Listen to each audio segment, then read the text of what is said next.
Vamos a entrar a la palabra del Señor el día de hoy. El día de hoy se celebra, ¿qué se celebra el día de hoy? ¿Alguien se acuerda? Mire, el día de hoy se celebra la resurrección, pero también, ¿verdad? En inglés se llama Easter Day, que se ha desviado bastante de lo que realmente es la celebración cristiana. En esta celebración se acostumbra, ¿qué es lo que normalmente se acostumbra en esta celebración? Fuera de la iglesia, un animalito. ¿Cuál es el animalito símbolo del Easter Day? El conejo, ¿cierto? ¿Alguien trajo algún conejo por ahí? No, ¿verdad? El conejo, ¿verdad? Y los famosos huevos de Pascua, ¿no?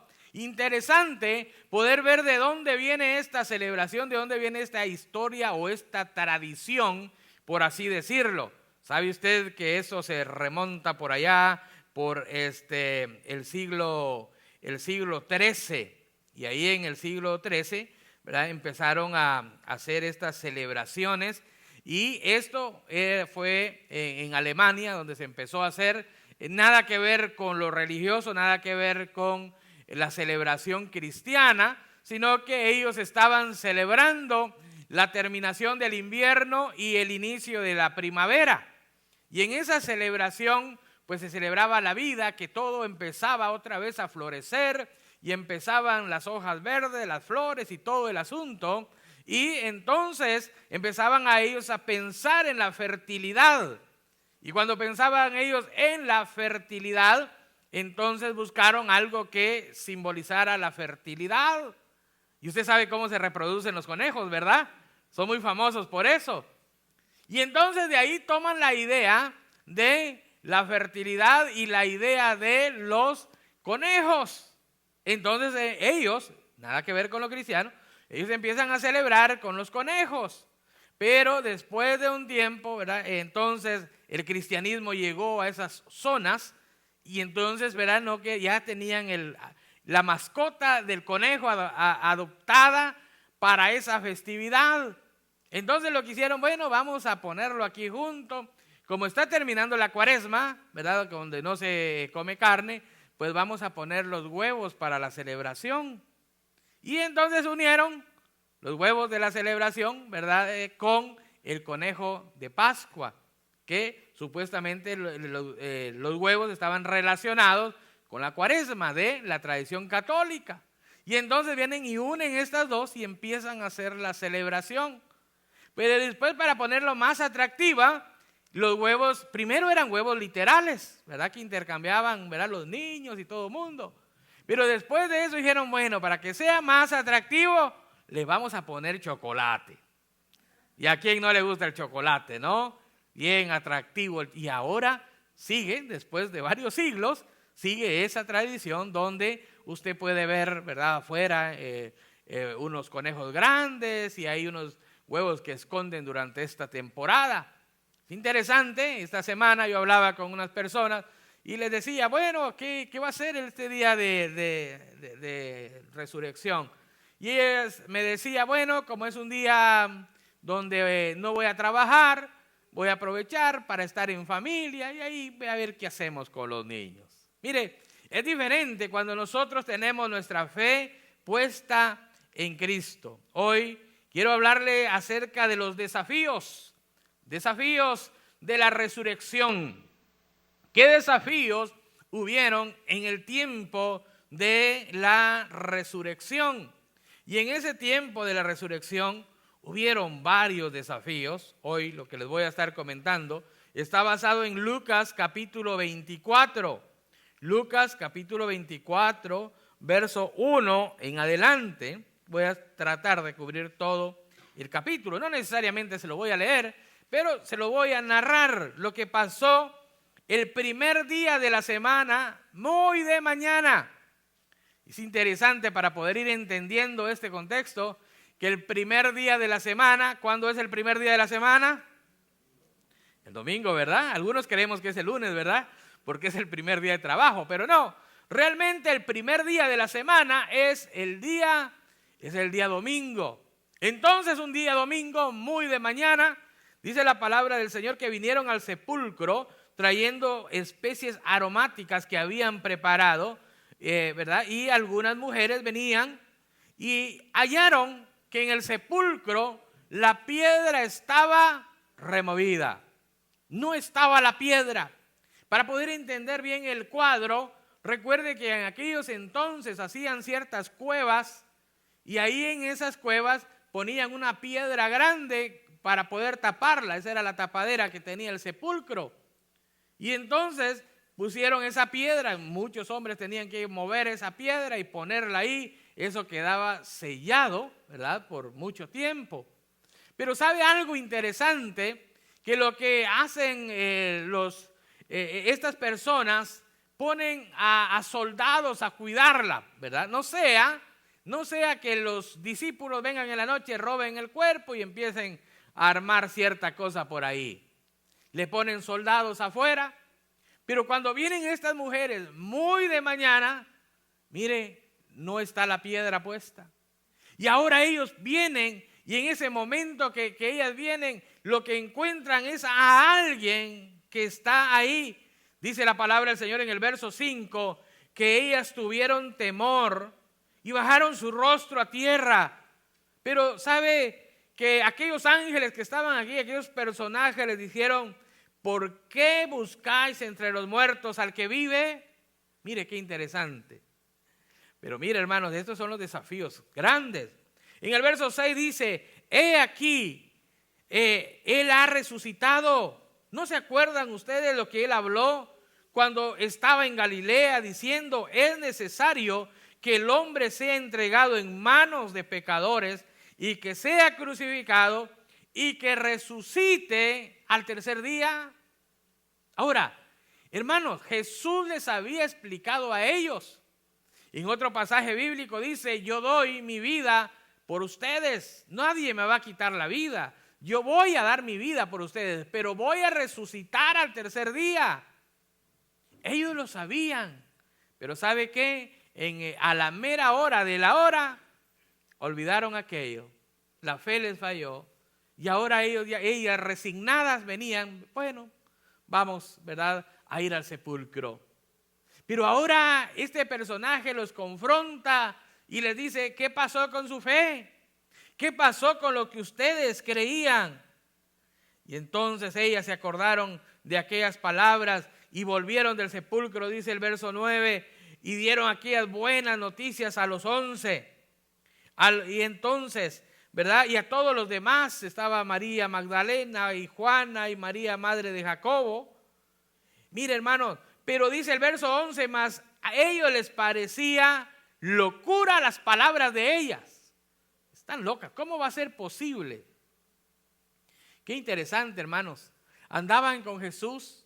Jesús les había enseñado lo que iba a pasar, que iba a resucitar. Sin embargo, ellos les parecía que era una locura aquello que estaba pasando. Pero dice la palabra del Señor que los apóstoles, ¿verdad?, después de esto, en el verso 12 dice que Pedro se levantó y entonces se fue al sepulcro a ver qué pasaba. ¿Y sabe qué encontró en el sepulcro?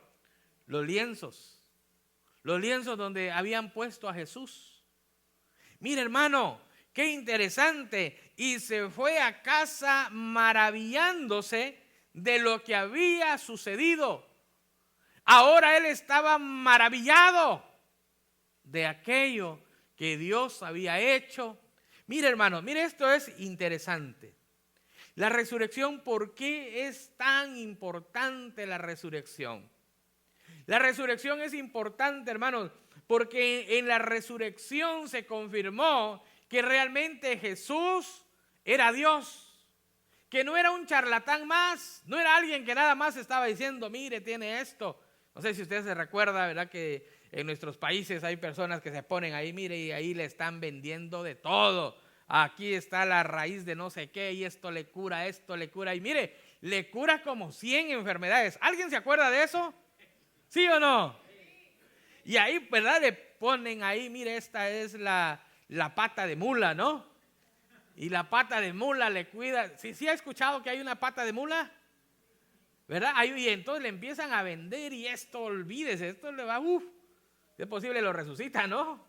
Y entonces, hermano, y ahí, pero a la mera hora usted, ¿verdad? Prueba y a veces no funcionan las cosas. Entonces esas eran mentiras, ¿no? O normalmente venden algunas pastillas, ¿verdad? Que las rellenan de cualquier cosa y se las venden como unas pastillas milagrosas.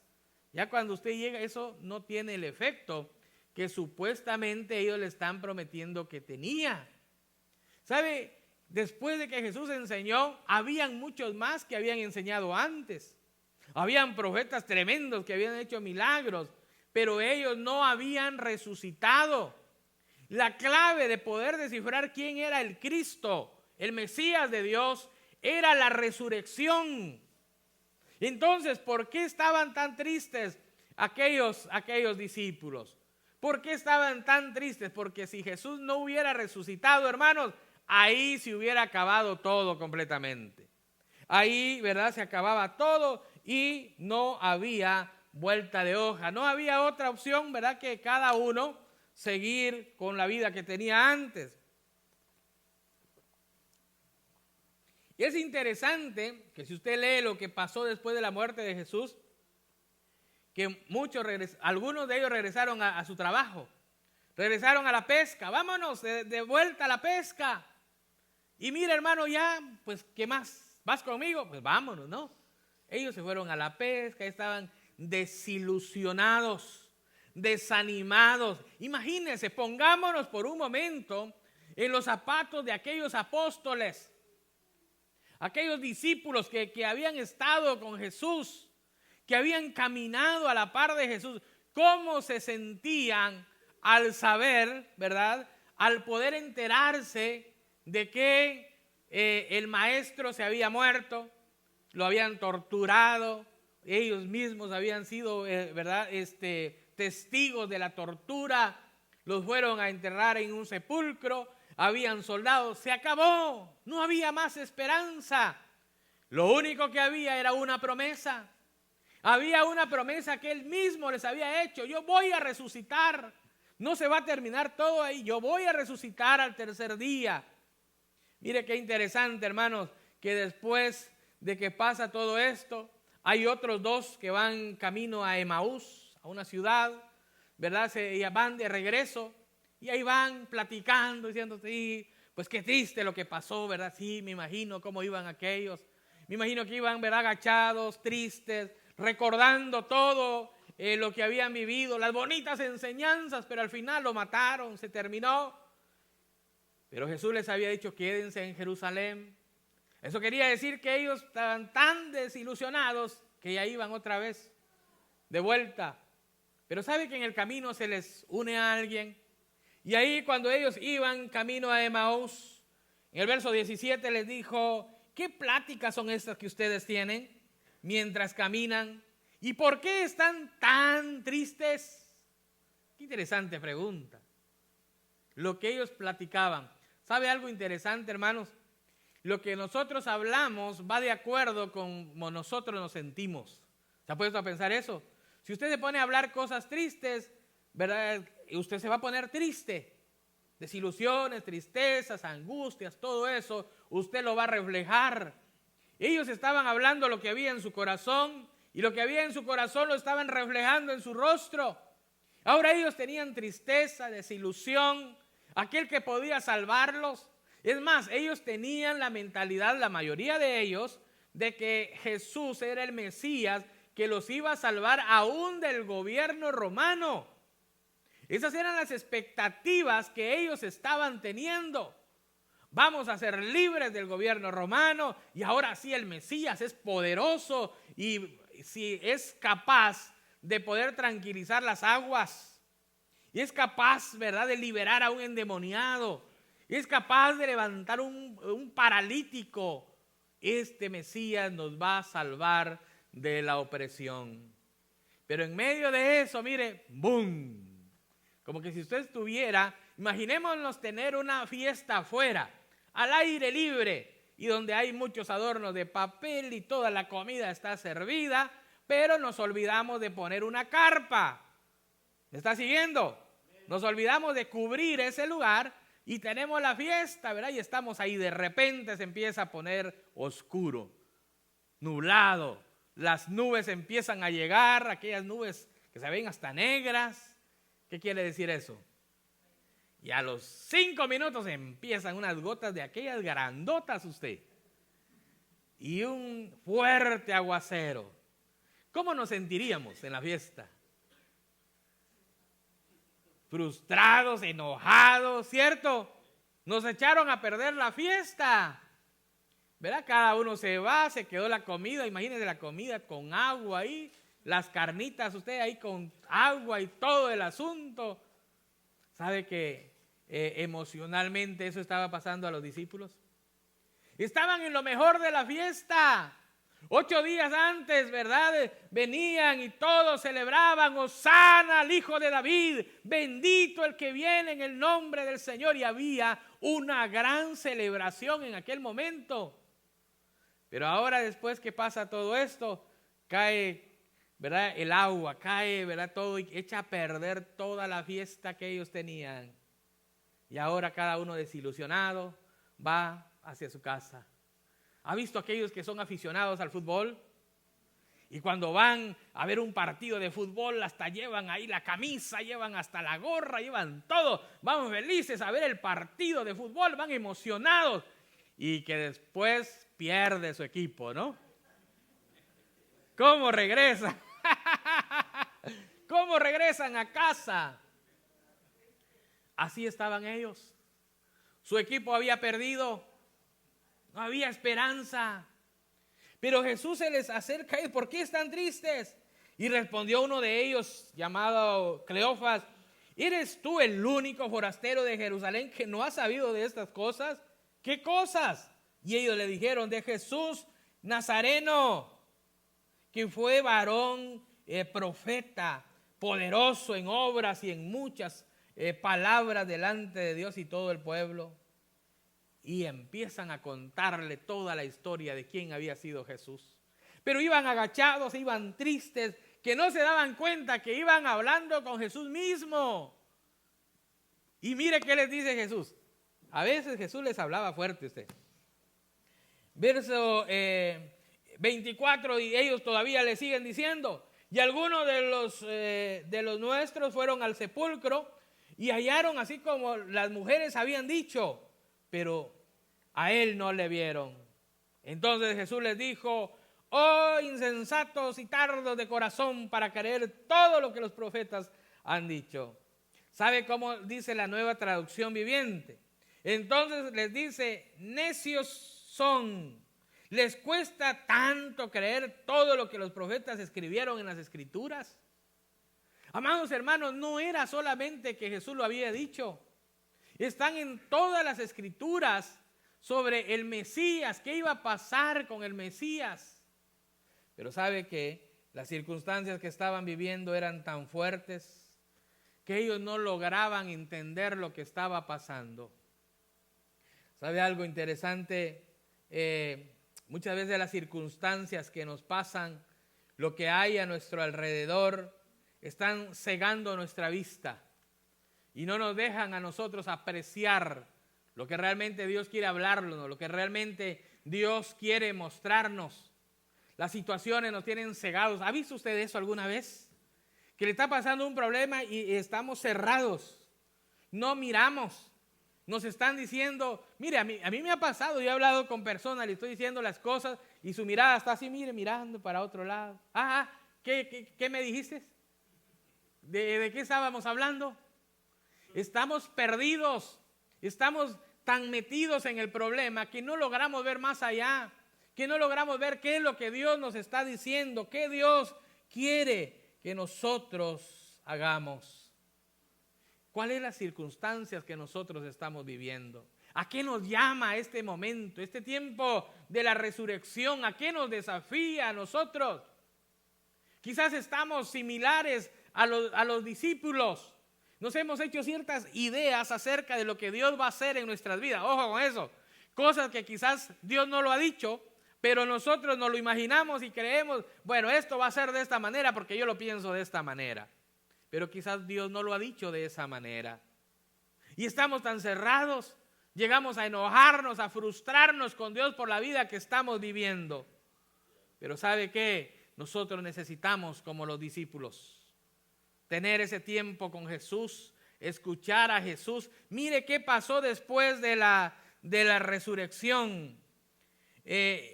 Después de esto Jesús se encontró con ellos. Estaban en un momento, ellos estaban pescando.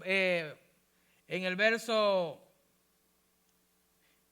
36 dice que en lo que ellos todavía hablaban estas cosas, Jesús se puso en medio de ellos y les dijo: paz a vosotros. Mira, hermano, yo creo que solamente esa palabra hizo la diferencia. Solamente esa palabra marcó la diferencia para aquel grupo de personas. La primera palabra que dijo fue: paz a vosotros. Eso fue algo que chocó con ellos. Digo, ¿qué está pasando aquí? Pero les dijo: ¿por qué estáis turbados? Y vienen a vuestro corazón estos pensamientos. Qué interesante.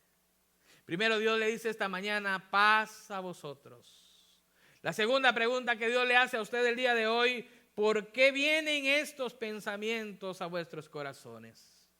¿Cuáles son los pensamientos que usted ha tenido últimamente? ¿En qué ha estado usted pensando últimamente, amado hermano, amada hermana? Y entonces Jesús les dice: miren mis manos, miren mi costado, miren, yo sufrí, yo soy Jesús. Pues todos pensaban que era un espíritu. Los espíritus no tienen carne, no tienen hueso, tóquenme. Y ahí dice: y les dijo: estas palabras os hablé estando con vosotros, que era necesario que se cumpliese. Estoy en el verso 44. Y empieza a decirles: eso está escrito en la ley de Moisés, en los profetas y en los salmos. Entonces les abrió el entendimiento para que comprendiesen las escrituras. Y les dijo: así está escrito, y así fue necesario que padeciese el Cristo y que resucitase de los muertos.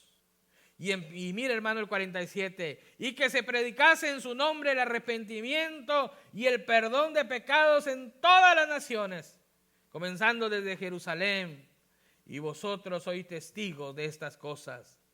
He aquí, yo os enviaré la promesa del Padre a vosotros, pero quedaos vosotros en la ciudad de Jerusalén hasta que seáis investidos del poder de lo alto. Y lo sacó fuera de Betania. Mire qué interesante lo que pasó allí en este tiempo que Jesús tuvo con sus discípulos. Lo sacó fuera de Betania y alzando su mano, ¿qué hizo? Los bendijo. Y aconteció que bendiciéndolos se separó de ellos y fue llevado arriba. Y después de haberle adorado, volvieron a Jerusalén. ¿Cómo volvieron a Jerusalén? Con gran gozo. Y estaban siempre en el templo. ¿Qué estaban haciendo? Alabando y bendiciendo a Dios. Los resultados de la resurrección es que el Señor nos bendice. El Señor hizo una promesa: yo voy a estar con ustedes. Es cuestión de creerle a Dios. Amados hermanos, Dios quiere bendecirnos. Dios quiere que nosotros volvamos a casa llenos de ¿qué? Llenos de gozo. ¿Llenos de qué? De gozo. Y estaban siempre en el templo, ¿qué dice? Alabando y bendiciendo a Dios. La palabra del Señor dice: mis pensamientos no son tus pensamientos, ni mis caminos son tus caminos. Cuando nosotros, hermanos, nos aferramos a nuestra visión, nos aferramos a lo que nosotros pensamos, a lo que nosotros creemos, a lo que nosotros queremos, y nos aferramos a ciertas cosas. Y cuando Dios no quiere ir por ahí, Dios no quiere que trabajemos por ahí, hermanos. ¿Sabe? Lo que nosotros necesitamos es dejarnos guiar por la visión de Dios. Es decirle: Señor, heme aquí, habla tú, trabaja tú en mi vida, trabaja en mi familia. Yo quiero regresar bendecido el día de hoy. ¿Cuántos quieren regresar bendecidos el día de hoy? Y dice la palabra del Señor que después de haberle adorado, ¿cuáles fueron los resultados de la adoración? Fueron bendecidos. Ellos adoraron un tiempo de adoración, regresaron con gozo y siguieron congregándose. Siguieron congregándose, hermanos, alabando y bendiciendo a Dios. ¿Cómo nos sentimos, hermanos? ¿Cómo estamos? Quizás estamos como los discípulos, que estamos desanimados. Y ahora con el segundo servicio, esto como que sí nos está desanimando. 9:30 de la madrugada. No, pastor, ¿cómo se le ocurre, por favor? Y ahora esto, y ahora lo otro. Recuerde, no es nuevo eso. Tranquilo, no es nuevo. Los discípulos lo hicieron, lo vivieron. Pero ¿saben qué? Ellos tuvieron ese encuentro con Jesús que los llenó de bendición. Los llenó de gozo. Cuando usted tiene gozo, hermanos, así sea a las 6 de la mañana el servicio, usted está a las 6 de la mañana. Porque tiene gozo, porque es bendecido, tiene alegría. ¿Cómo va a regresar hoy a casa? Va a regresar como aquellos que iban camino a Emaús, tristes, decepcionados, desilusionados, o como aquellos que después de que Jesús fue ascendido al cielo, regresaron bendecidos y gozosos alabando al Señor. Necesitamos una renovación. Sabe que vamos a tener un tiempo de aquí al Pentecostés, son 50 días que tenemos. Son 50 días que tenemos de aquí al Pentecostés. Normalmente celebramos el Pentecostés. Hemos estado orando en las mañanas, algunos verá que han podido venir a las 10:30 de la mañana, hemos estado teniendo un tiempo de oración. Y le dijimos que bueno, íbamos a cambiar la dinámica porque tenemos los dos servicios. ¿Qué les parece si tenemos ese desafío de búsqueda de Dios? De poder buscar al Señor de otra manera, de poder meternos, que este tiempo, hermanos, sea un tiempo de renovación, sea un tiempo de levantarnos. Hace un par de años creo que les hablaba cómo es la vida del cristiano. La vida del cristiano, verá, empieza así, mire, con ganas, con mucho entusiasmo, con fuego, gloria a Dios, aleluya, y se quedó aquí, mire, se quedó aquí de repente, aleluyita, ¿no? Ya empezó a bajar, y hay ese momento de estancamiento. Y en la vida del cristiano empieza a haber ese estancamiento. Y hay dos opciones que tiene. O se queda en ese estancamiento o empieza a ir hacia abajo. ¿Y qué pasa? Hasta el momento, hermano, donde va a aterrizar completamente. Y se acabó. Era el hermano, ¿verdad? Y ahora ya no, ya está ahí. Porque no logramos meternos. ¿Qué les parece si este tiempo que vamos a tener de aquí a Semana Santa? Ayer como a las 5 de la mañana, 4:30, estaba pensando, ¿verdad?, en eso, cómo poder buscar al Señor en este tiempo. Yo les desafío, para los que puedan hacerlo, que puedan acompañarme los sábados a las 7 de la mañana, de aquí al Pentecostés, no va a ser mucho tiempo, de aquí al Pentecostés, 7 de la mañana, voy a estar aquí orando. Y los invito a todos son cordialmente invitados y bienvenidos. Yo sé que algunos trabajan, por cuestión de los días sábados trabajan y no pueden, pero si usted puede, yo le animo a que nos unamos este tiempo y que busquemos de Dios. Busquemos esa renovación, no solamente los sábados, los viernes, entre semana, busquemos esa renovación, que tengamos ese tiempo, que regresemos como regresaron los discípulos. ¿Qué les parece? Que regresemos de esa manera, que regresemos, hermanos, bendecidos y con gozo. Entonces, le tengo dos. La primera es los días sábados. Los días sábados voy a estar aquí orando. Si viene uno, con uno que venga voy a estar orando. Es más, si no viene ninguno, con el Padre, el Hijo y el Espíritu Santo, ¿verdad? Vamos a estar aquí, ¿verdad? Pero yo lo invito a que haya ese deseo en usted, ¿verdad? No es que tenga usted que venir, no, es que usted quiera venir y estemos un tiempo de oración todas las mañanas. Pero esa es una. La otra, que este tiempo sea un tiempo de renovación, que sea un tiempo de levantarnos, que sea un tiempo de creer, independientemente de lo que haya pasado. No sé cómo está su corazón el día de hoy, pero yo quiero decirle que el corazón de aquellas personas estaba triste, estaba atribulado, estaba destrozado.